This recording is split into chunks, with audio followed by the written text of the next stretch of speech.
What's up, everyone? Grant Cohn flying solo today. Usually go on today, 1 o'clock with Jason Aponte. Usually do 49ers coast to coast. But he just got his vaccine and he's feeling not so good today. So everyone, shout out to Jason. Miss you. Hope you feel better.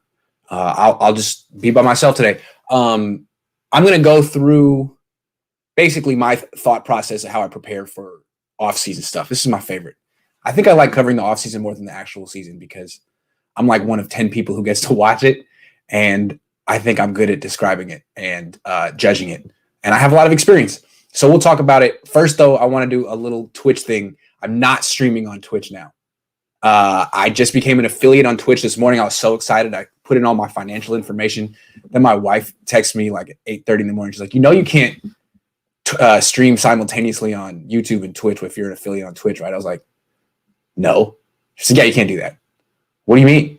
So now if I stream on Twitch, it has to be just Twitch. And then I can post clips of that 24 hours later on YouTube. So it's like 30,000 subscribers on YouTube, 400 followers on Twitch.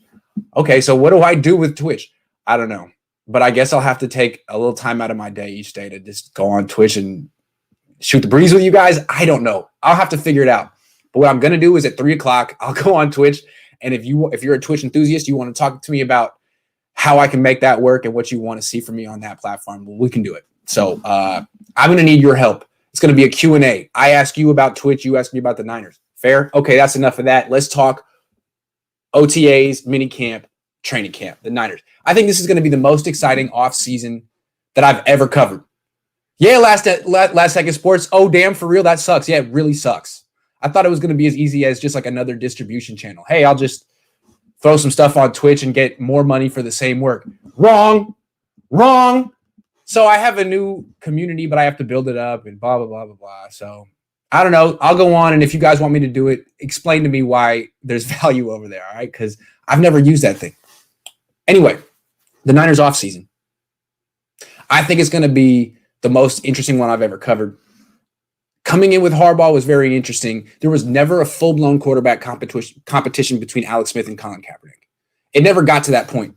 Not in 2011 when Kaepernick was a rookie and not in 2012 when he was a second-year player. Remember, Alex Smith was coming off an NFC Championship appearance, and his spot was not ever challenged in camp. He lost that job only because he got hurt and Kaepernick played so well when he came in. So I've never seen anything like this. John Lynch recently went on somewhere and said it's going to be an open competition as long as then he said, well, it's up to Kyle. But he said it's going to be an open competition. I can't wait to see that. So why don't we start with this? I'm going to go with like head-to-head matchups, a player in the offense against a player in a defense, because that's what I really look for. That's how I judge who's going to be good. It dawned on me that A.J. Jenkins wasn't going to be good when I noticed he wasn't beating any of the cornerbacks one-on-one, not even the undrafted free agents. Same with Solomon Thomas. If you're not winning one-on-one, you're probably not going to be good in the NFL. If you're not ever winning one-on-one. So these are things I think are the moment of truth moments. It's how I knew that Javon Kinlaw wasn't going to have many sacks last year because he wasn't beating Colton McKivitz one-on-one.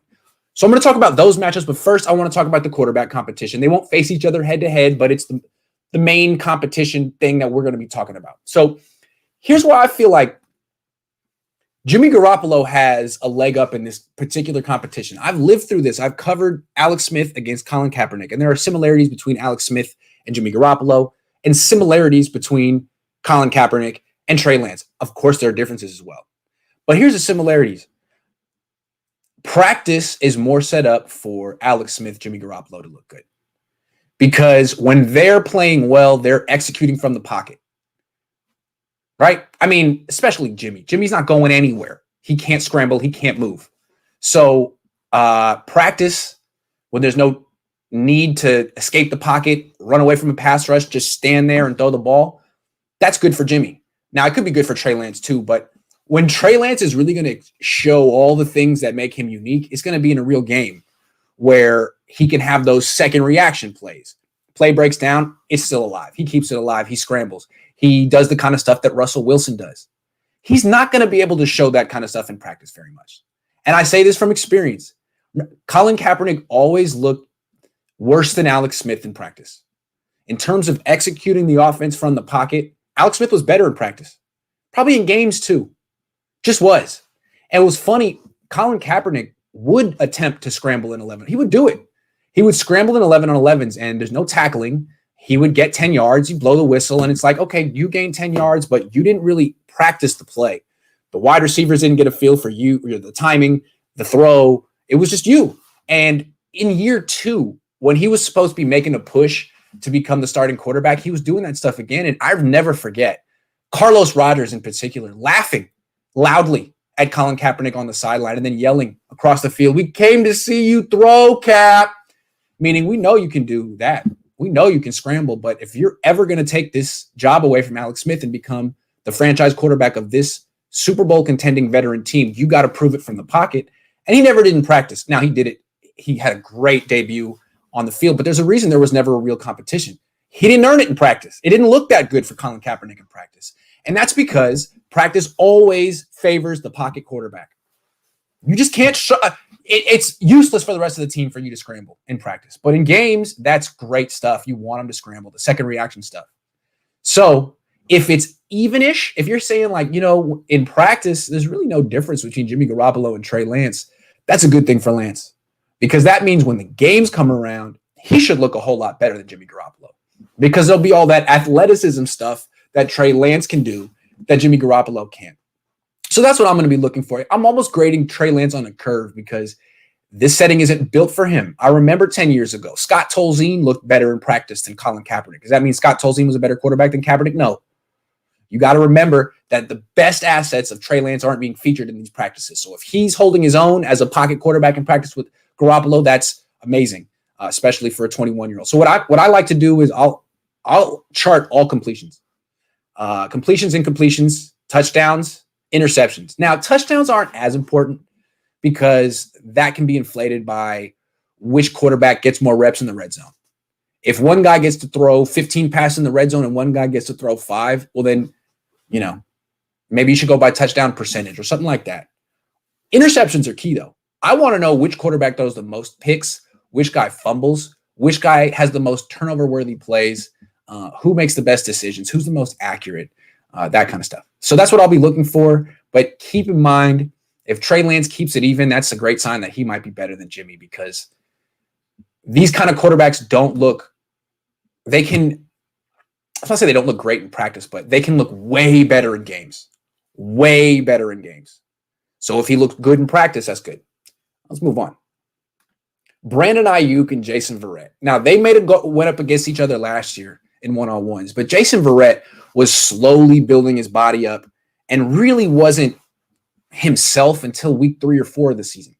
Also, Brandon Eyuk was a rookie, and I think he pulled his hamstring in camp and didn't have a full camp. So now Brandon Eyuk entering his second year. Jason Veret just signed a contract. These guys should both be in tip-top shape, peak condition. And Jason Veret is arguably one of the 5, 7, 8 best corners in the league. And Brandon Eyuk has that potential to be one of the top 5, 7, 8 wide receivers in the league. If he can get there, he could do it this year. It doesn't take wide receivers a long time to develop. He's already got the athleticism. He produced as a rookie. He could do it as a sophomore. So I want to see a second-year guy. I want to see the Niners' number 1 wide receiver go up against the Niners' number 1 cornerback. Jason Verrett's the kind of guy who can shut down DeAndre Hopkins. So if Brandon Eyuk beats him consistently, then that means the Niners have a wide receiver who could be better than DeAndre Hopkins. He's certainly faster than DeAndre Hopkins. Not as big as DeAndre Hopkins. Arms are as long as DeAndre Hopkins. He's very, very intriguing, Brandon Eyuk. Jason Verrett, as good as he is going to have his hands full. If Jason Verrett can't hang with Eyuk, I'm not going to hold that against Verrett. I know what Verrett can do. I know how good Verrett is. I'm curious to see how good Eyuk is. This is more of a diagnostic for Eyuk. He should be able to beat Jason Verrett. Even though Jason Verrett is excellent, the one-on-ones favor the offensive player. There's no pass rush. There's no one else on the field. You can basically run a triple move. You can run a slant and then a go, and then you can do all kind of crazy stuff you want to do. It's tougher on the DBs. Brandon Eyuk should be able to win. If he can't beat Verrett, one, that says a lot about Verrett, and 2, it says that maybe Brandon Eyuk isn't the wide receiver we think he is. I expect Brandon Eyuk to get the best of Jason Verrett, and I expect this matchup to be among the best in camp. Two guys who are going to be among the best at their positions in the league facing off every day. It's going to be a lot of fun. You don't often see that in camp. Two guys who are Pro Bowl worthy going at it. That'll be a lot of fun. Brandon Eyuk and Jason Veret. I'm giving the edge to the younger guy. I'll never forget Brandon Eyuk coming into his first training camp last year. No spring camp. He didn't have any time to learn the offense, get his feet wet. Instantly the best wide receiver on the field. Now Debo was hurt, but I've never seen a rookie do that at the Niners ever. He was so good. He looked not just that he knew the offense, physically superior to the DBs, physically superior to the other wide receivers. Just him going 85%, not even full explosion with his stride, full sprint, was easily pulling away from people. It looked like he wasn't sweating. I was so impressed with Brandon Eyuk. I think he's going to come in. From what I've seen, he's not going to be the kind of guy who's going to come in out of shape. He's going to be working as hard as any player, and he's going to give Jason Veret all he's ready for. So, Jason, it's going to be good preparation for you because you're going to have to face DeAndre Hopkins, AJ Green, DK Metcalf. Brandon Eyuk is in their class. That's going to be a really good matchup. Let's stick with the wide receivers. I think what I want to see is Debo Samuel against Ambry Thomas. I've seen Debo against Emmanuel Moseley. I know what Emmanuel Moseley can do. Emmanuel Moseley is a solid cornerback. He's not a number one. As a number two, he's not a good number two. He's a number two corner. He's one of the 64 best corners in the we'd probably be in the 50s. Could you do better than Emmanuel Moseley? Yes. He's not that big. He's not that strong. He can be pushed around a little bit. He's a good backup corner, excellent backup corner. But he didn't really have a role in the defense the last 3-4 weeks of the season. He was healthy. They didn't use him. They drafted a corner in round 3, Ambry Thomas. If Ambry Thomas shows something, then I think this is going to be his job to lose. And the way that Ambry Thomas can show something is in one-on-ones against Debo Samuel. He'll get a shot against Brandon Eyuk as well. But I think it'll be a lot of Eyuk and Jason Veret going at it, 1 against 1. And then it'll be 2 against 2, Debo Samuel against Ambry Thomas. This will be an interesting matchup because Debo Samuel's a hell of a player. But the best thing he does is all the stuff after the catch. He's a good route runner. He has good hand-eye coordination. He's great after the catch. So this in one-on-ones, there's no after the catch. It's all, do you get open? Do you catch the ball? You can keep running after that, but it's over. They're not tackling you. So can Debo Samuel beat Ambry Thomas? I've seen Ambry Thomas live in rookie minicamp. I've watched his film. He's a very good cover corner. Now, I don't think he can tackle Debo Samuel, but that's not the drill. Can Debo Samuel beat Ambry Thomas? I think Ambry Thomas has the potential to shut down Debo in this drill. And if he does, he's going to be the starting corner week 1 because Emmanuel Moseley cannot shut down Debo Samuel in this drill. I've seen that. So this will be a nice diagnostic for Ambry Thomas. I think Ambry Thomas can hold his own against Brandon Eyuk. And I'm dying to see that matchup as well. But I think they're going to start Ambry Thomas really against rookies, and he'll have to work his way up. You know, like when you're playing Mortal Kombat, you don't just get to face the boss right away. You got to go through people. So he'll start off against Austin Watkins, River Craycraft, earn some reps against Debo Samuel, and then based on how Ambry Thomas does there, see if he gets to go up against Eyuk. But this is very interesting. I'm going to be most interested in the new guy. I know what Debo Samuel can do. I don't know what Ambry Thomas can do in the NFL against a vet like Debo. I'm expecting Ambry Thomas to get the best of him because as good of a gadget player as Debo Samuel is, he's not necessarily a great wide receiver. He's a good wide receiver who can do a bunch of other things good too, like Zoolander. I think Ambry's going to lock him down most of the time in this. That's what I'm expecting to see. If not, then I'm going to have to either recalibrate my expectations for Thomas, or maybe my expectations for Debo. Maybe I'm selling Debo short. I want to see Banks and Kinlaw. Oh, I'm getting to them, baby. Don't worry. I'm going systematically. Let's stay with the wide receivers. Jalen Hurd. I cannot wait to see Jalen Hurd in a one-on-one drill again. He did it as a rookie. He didn't make it last year. He tore his ACL before he got back into the competitive stuff. He was stretching and stuff, running on the side field towards ACL. So let's say he comes back. I don't know if it's going to be OTAs, minicamp training. He should be back eventually.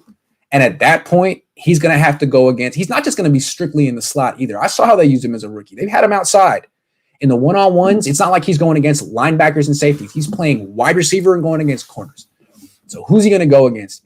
I want to see him go against Diamador Lenore, the 5th round pick that I didn't think much of when the Niners drafted him. I'm like, really? A 5'10-ish, 11-ish cornerback who runs a 4.5? He's not that big. He's not that fast. What is the upside there? What does he do well? Well, then I saw him in camp. Man, this guy's a pest. He's really, really physical. He gets all up in your shirt and your jersey and you can't get rid of him. He's much more violent than Ambry Thomas. Not as big, not as fast, not as talented, but the mentality is different. And he can play outside. His future probably is in the slot as a nickel, kind of like Jalen Hurd, who can play outside, but his future is in the slot as a big slot receiver. So these two will probably get to face each other one-on-one a lot in the one-on-one drills, wherever they match up. And it's going to be really interesting because Diamador Lenoir, for him to have success in the NFL, he really needs to be a great bump and run corner, like get a lot of contact in at the line of scrimmage, because he can't just turn and run with people, and he can't just, knock the ball away at the catch point consistently. He needs to really be physical at the line of scrimmage, more than you would expect a 5'10", whatever pound cornerback to be. And I've seen him do it. I saw him do it to Austin Watkins, who is strong. I've seen Lenoir do it. Can he do it against Jalen Hurd? Jalen Hurd is 6'4", 230 pounds. A whole different. He's almost a tight end. So these are the kind of matchups that Lenoir is going to have to face in the slot. It's not all Wes Welkers and Julian Edelman. Sometimes you get big guys like Jalen Hurd. Can you hang? If not, can you play corner nickel in this league? It'll be a nice diagnostic for Diamador Lenoir. It's a very difficult matchup for him. If he can handle it, he's going to be good. I just want to see if Jalen Hurd can make it to the competition. Last year he couldn't. If you think about it, his injuries are almost more severe and bleak than D Ford's. He's got the back thing and a torn ACL. If we don't expect D Ford to ever make it back, will we really expect this guy? So I don't know. Jalen Hurd, Diamador Lenoir, I'm excited. Diamador Lenoir plays bigger than he is. He shut down N'Keal Harry in college. N'Keal Harry got drafted ahead of Jalen Hurd. The Niners love N'Keal Harry. I'm curious to see it. I think Lenoir could do it. I think he could do it. I want to see if Jalen Hurd has anything left after all these injuries. What did I want to do, though?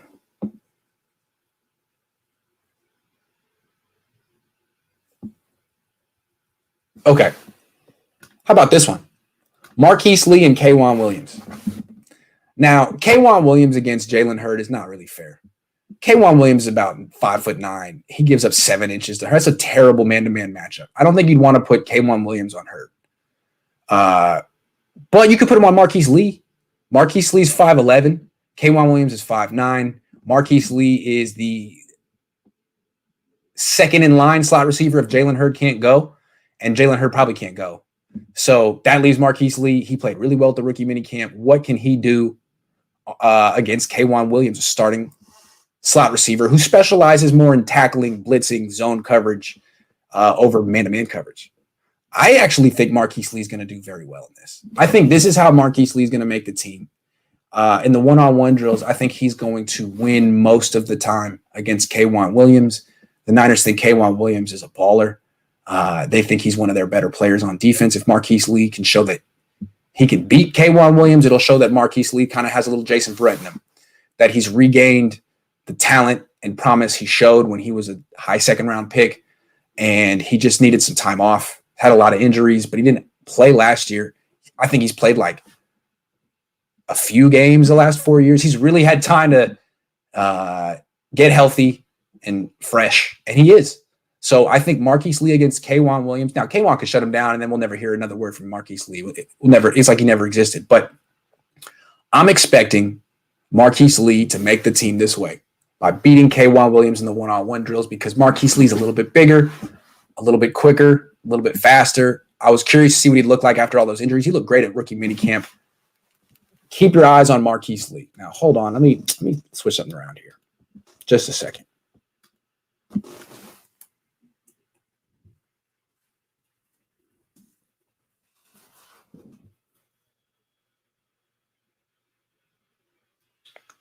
Okay. George Kittle and Jimmy Ward. This is an interesting one.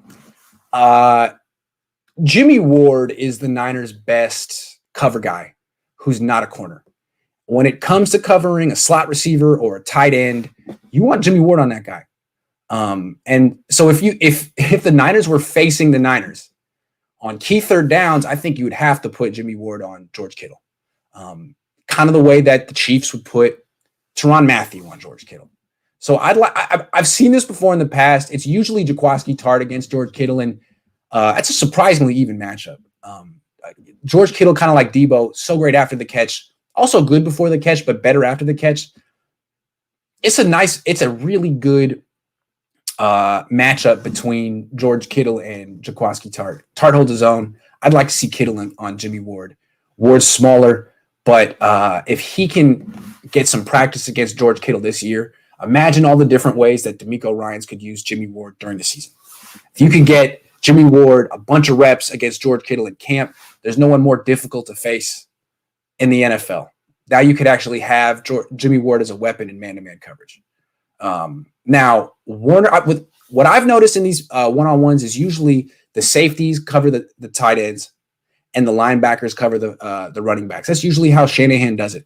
So I don't expect to see George Kittle on Warner. Maybe once or twice. I don't expect to see Jimmy Ward on Trey Sermon. But Ward's going to have times against Dwelly, Kittle. And I'm most curious to see Ward on Kittle because there's a big size discrepancy. Remember, Ward struggled against Brandon Marshall as a rookie. Can he handle it? Can he handle Kittle? And can Kittle does he still have the speed and explosion to beat Jimmy Ward? Because he broke his foot last year. That's going to be a nice matchup to watch. Mcglinchey and Ebicom. Oh, that's the last one. I'm going to get there. Don't you worry, baby. All right. Hold on. I don't want to say that. Hold on. Okay. Ross Dwelly and Jakoski Tart. This is a matchup that's happened a little bit in the past, and Ross Dwelly actually has won. I want to see this more. I want the 49ers to really give Ross Dwelly a chance. And instead of having him go up against backups and undrafted guys, I want them to prepare him for a starter's role. And that means every day he should be going one-on-one against a starting strong safety in the NFL who specializes in man-to-man coverage. Jakoski Tart. Jakoski Tart runs a 4.5. Ross Dwelly runs a 4.9. Dwelly shouldn't win this matchup. He has no physical advantages over Jakoski Tart other than the fact that he's 6'5". But the thing about Ross Dwelly is he just wins. I've seen him do this for years. You don't have to be fast to create enough space to catch a ball.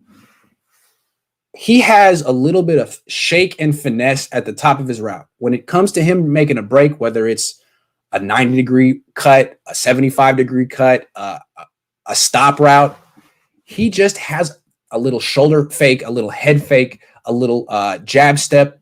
He gets people off balance and he confuses them as to where he does it consistently to starting caliber NFL safeties. And he doesn't need to be that open to catch the ball. He's 6'5", long arms, good hands. So I'd like to see Ross Dwelly every day against Tart.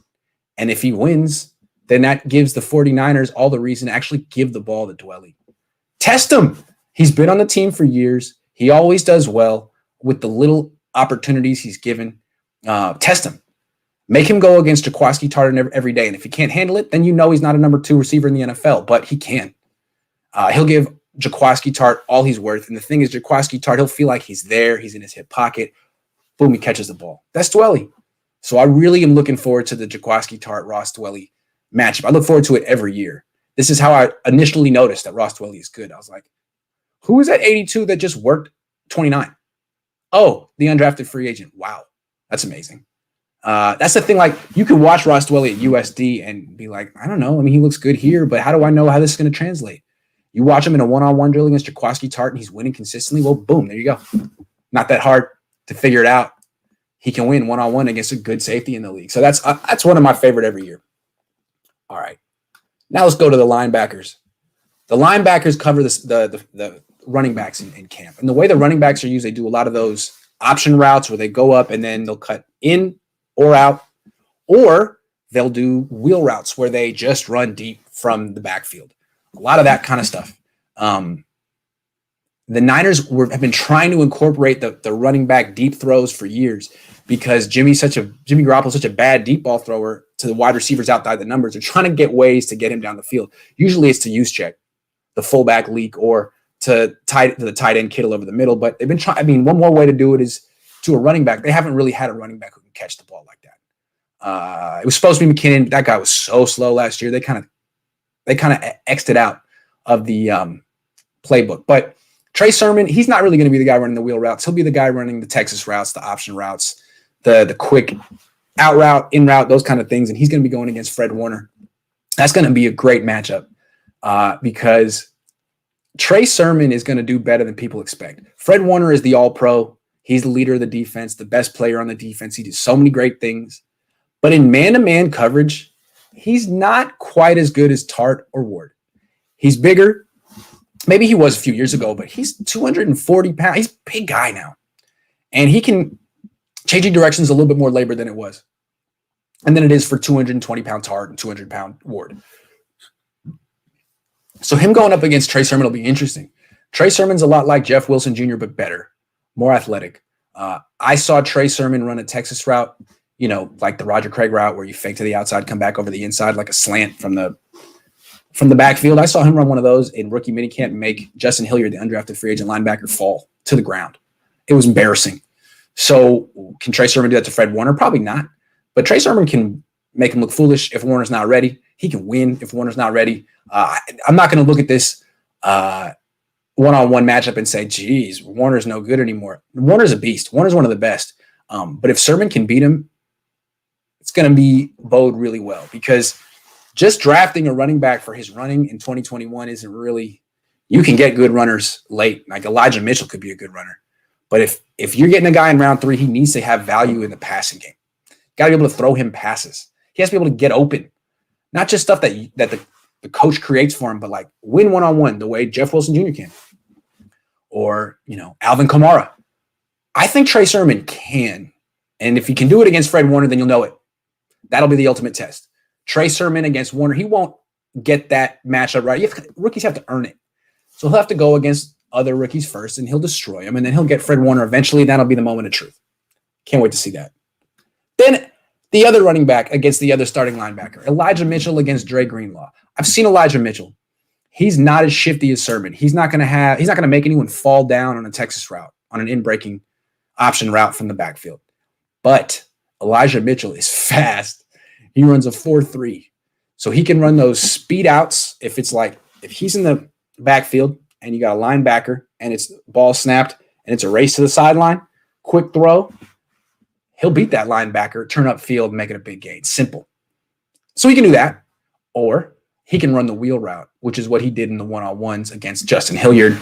Just make it seem like you're going in the quick out and then explode up the field, up the seam, ball over your shoulder.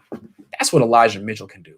So I'm really curious to see him against Dre Greenlaw. Greenlaw is also really fast in a straight line. To the sideline, he's the fastest linebacker the Niners have sideline to sideline. He's faster than Fred Warner. Hits harder than Fred Warner. Those are the two things that Greenlaw has over Warner. It's the only two things, but he has them. So I'm curious to see, Elijah Mitchell is going to test Greenlaw on a wheel route at some point in this camp. Can Greenlaw run with him? And again, I think Greenlaw's a hell of a linebacker. I'm not looking at this to say, is Greenlaw good? I know he's good. Is Mitchell good? And I think Mitchell's going to have success. Mitchell can run by him. Mitchell is actually more of a receiver than I realized. Coming into camp, I thought Sermon was going to be the guy who had the receiving skills and that Mitchell was just going to be kind of a one-dimensional runner. That's not right. Trey Lance threw a bunch of passes to Mitchell, and then in the one-on-ones, he had the catch of the day for the running backs, the deep one. So Elijah Mitchell against Dre Greenlaw, he's going to be going against one of the faster linebackers in the league. Who's faster, Mitchell or Greenlaw? That's going to be a nice matchup. Mitchell is a 6th-round pick. Greenlaw was a 5th-round pick. Athletically, they match up well. Curious to see that one. Oh, let's go to the line now. Trent Williams against Nick Bosa. We watched this last year, and frankly, Trent Williams got the best of Nick Bosa. Trent Williams is really good. Nick Bosa the year before worked Joe Staley, and watching that happen, it was clear that Bosa was going to be good, but it was also clear that Joe Staley was ending nearing the end. Yes, Williams did much better against Bosa. That's why I think expectations were so high for Williams last year. He really won the matchups against Bosa in camp, from what I saw. Now Bosa's coming off a torn ACL. What is he going to look like? Can he beat Trent Williams? Is he still dominant? I'm curious to see what Nick Bosa has left. He is a tremendous athlete, but it's gone through such trauma at such a young age. He's 23. He's had 2 knee reconstructions and a serious abdominal surgery. What does he have left? And is there going to be another thing? So going up against Trent Williams is a hell of a task. I don't know if he'll be ready for it in OT. I don't know how good Nick Bosa is going to look against Trent Williams. They may have to put him up against Justin School at first to get his feet underneath him, get his confidence up. That'll be a good diagnostic for Nick Bosa and what we can expect for him next season. What do you do against Trent Williams in camp?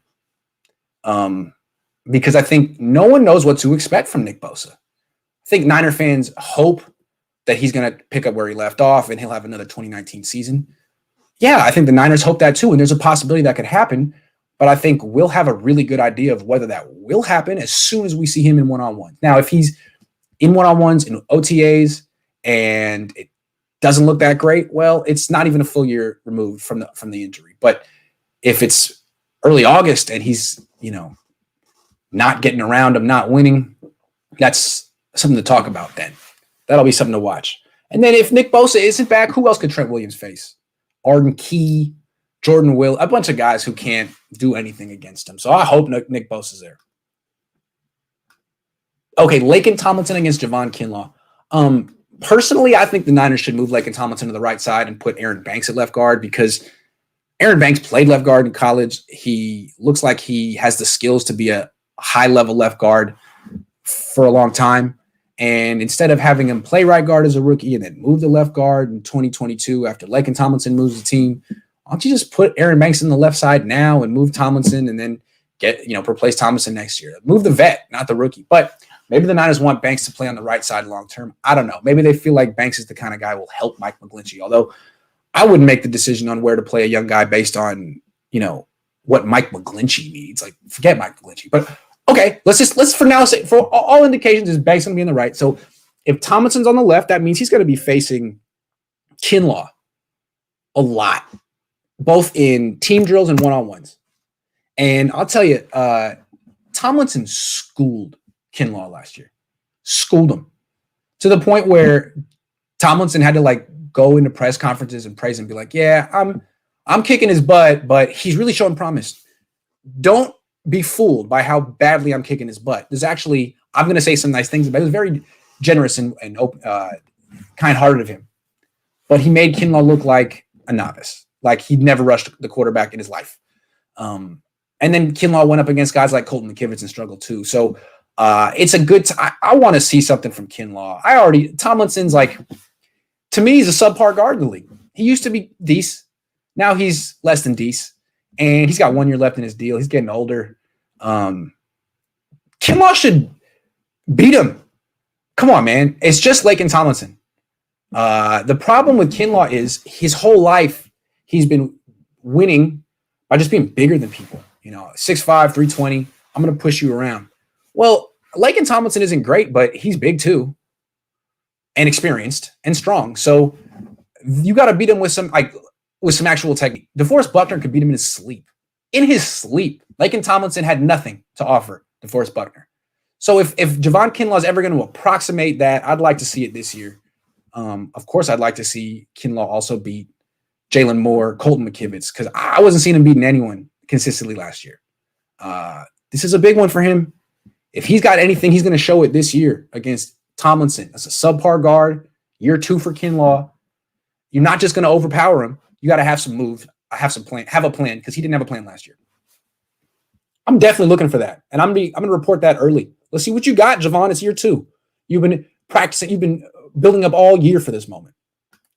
All right, Alex Mack against Kevin Gibbons. I'm curious to see what Alex Mack has left. I know what Kevin Gibbons can do. Kevin Gibbons, in my opinion, is the best interior rusher on this team. Maybe the second best after Arik Armstead, but certainly better than Javon Kinlaw, better than DJ Jones.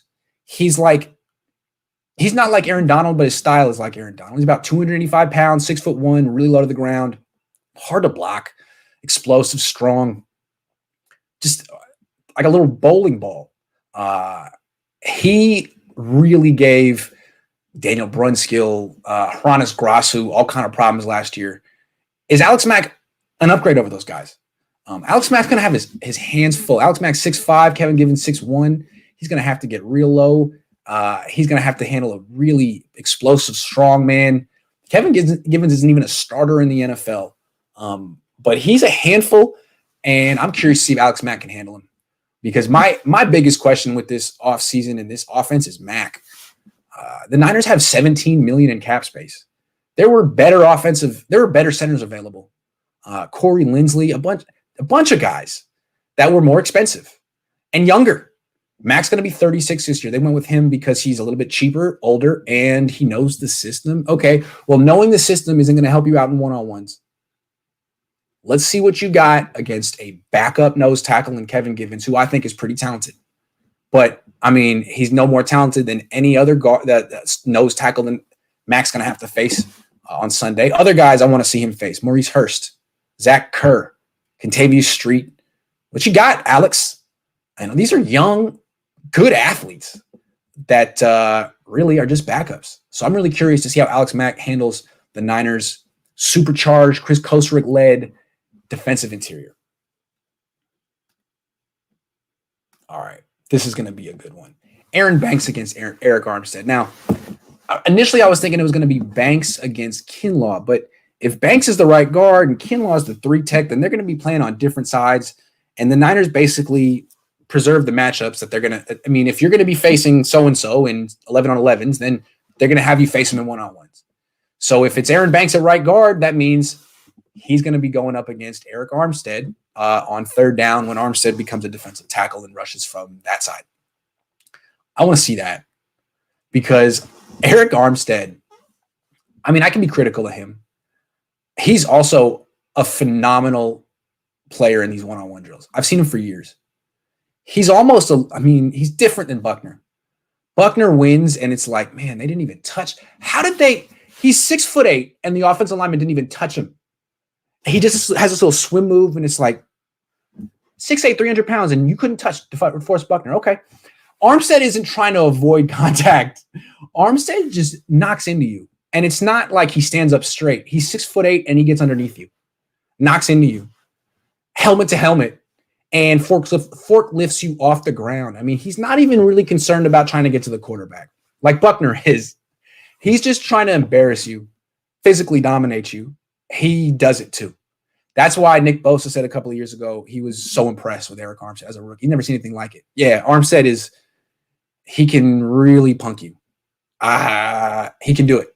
So Banks, man, I mean, you're 6'5", you're 338 pounds. You've never felt anything like this. You've never gone up against anyone like Arik Armstead. You're going to have to in the league. I mean, you're going to have to go against grown men, guys like Aaron Donald twice a year, Chris Jones on the Chiefs if the Niners face them in the Super Bowl again.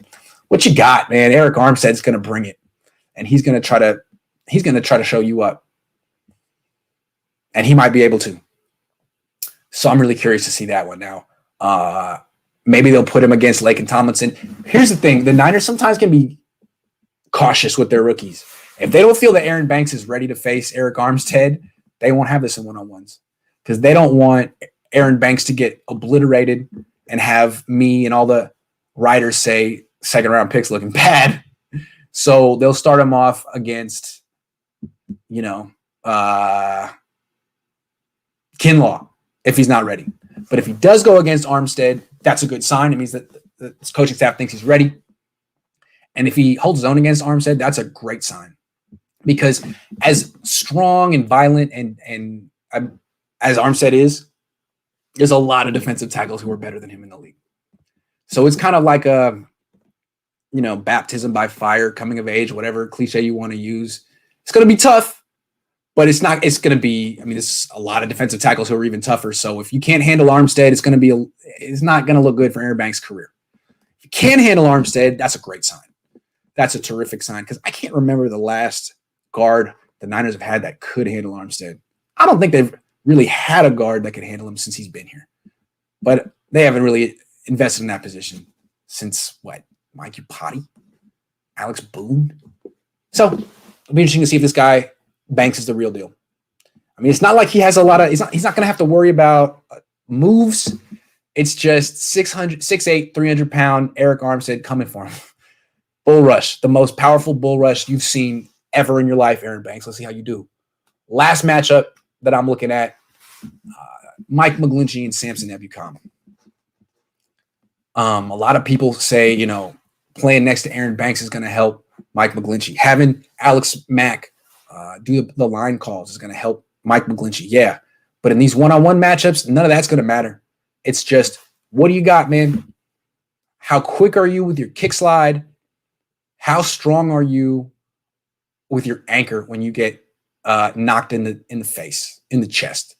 Last year, I mean, he's always been slightly mechanical, laborious, slow in pass protection with his kick slide, which is why he plays right tackle to begin with, which is why when the Niners have had openings on the left side, they've said, no, we're not going to move Mike Mcglinchey over there. He's not a left tackle. He doesn't have that kind of quickness. He can get beat by speed. Now, there's speed rush on the right side too, but that's just his weakness. He's like an old school run blocking specialist right tackle from 1997. That's Mike Mcglinchey. Okay, so you're not that quick, but you're powerful, right? Well, he used to be. Last season, he was 285 pounds, so he didn't have speed. He didn't have power. He got beat every way. If you want to run around Mike Mcglinchey, you could do that. If you want to run through Mike Mcglinchey, you could do that. So here's the thing. He's going up against Samson Ebukam. This guy's never had a bunch of sacks in a season. He's not an established pass rusher. He has promise, so he kind of reminds me of Ahmad Brooks in the sense that not a lot of moves, basically an outside linebacker. But, dude, he's so fast. He's so strong. He's so relentless. I mean, you might block him initially. He's still coming. He's still coming. And when he hits you, it's surprisingly violent. When he gets his arms on you, he's surprisingly strong. When he runs around you, he's surprisingly quick for a 6'3", 250-pound man. I mean, Mcglinchey should have 5 pounds and at least 5 inches and at least 50 pounds on Samson Ebukam. He should have the advantage here. Ebukam is not a polished, refined pass rusher. He's just an athlete and a very good one. What you got, Mike? What you got, Mike? If you can't hold your own one-on-one against Ebukam, it's going to be a really long year because he wasn't even like a starting edge rusher for the Rams. When it was time to go 3rd and 5, they'd take him off the field and go with other guys. The Niners, they could do that too. I mean, if D Ford is healthy, forget Samson Ebukam. It'll be D Ford and Nick Bosa. But D Ford probably won't be healthy, and I don't expect him to practice ever again. So in practice, it'll be Samson Ebukam. Mike, you got to I mean, it'll be interesting to watch Samson, but I want to see Mike, man. Mike, what do you got? And the funny thing about Mike and one-on-ones and YouTube, if you're watching me on YouTube, 30,000 subscribers, that's a blessing. Thank you so much. I started this in 2018 because I was writing that, hey, Mike Mcglinchey's really getting worked daily by Cassius Marsh one-on-one in these one-on-one drills. People are like, this was back when everyone thought I was a hater and no one liked me. They're like, Grant, you just want attention. You're lying. Fake news. I was like, all right, I'm going to start a YouTube channel. And all I'm going to do is post the one-on-ones of Cassius Marsh against Mike Mcglinchey. I did it for days. Because of this is the reason reporters are no longer allowed to film one-on-ones at the Niners. They changed the rule because of Mike Mcglinchey and me. You know, if they had never drafted Mike Mcglinchey and he hadn't gotten worked repeatedly by Cassius Marsh and I hadn't put it out there for the world to see, you could be watching one-on-ones. But no, I ruined their secret. And that was the motivation for me to start the YouTube channel that has now changed my life. I'm sure there's a few of you guys out there who started subscribing to me because of those videos.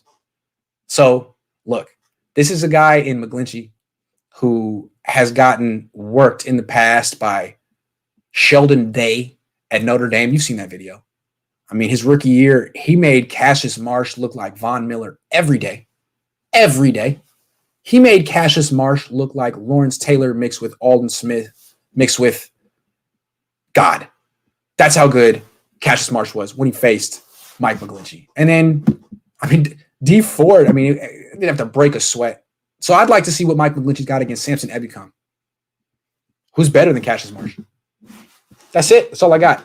Damn it, Gumby says, congrats on motivating Buster Posey to play well this year so far. Are you now a multi-sport quality control coach? Yeah. Some of you may have noticed that Buster Posey has been hitting a lot of home runs, really playing well recently. I just want to remind you that I'm the one who said that he should play better. It was my idea for him to play better. Other people were like, no, he's already a Hall of Famer. He doesn't need to play better. How could he possibly play better? I was like, no, he could hit more home runs. Other people were like, no, home runs don't matter. Well, Buster Posey disagrees. He hits them now.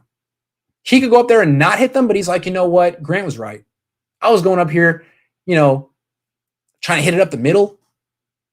You're trying to spray it to the gaps. No. Dingers. That was me. So before you try to get in my mentions on Twitter being like, oh, Buster Posey proved you wrong. No, he's proved me right. He needs to hit more home runs. And he's not going to make it into Cooperstown unless he hits exactly 8 more. He needs to hit 8 more. It's almost there. I don't know why 8's the number, but I'm saying it right now. Buster, you need to hit 8 more. Hurry up.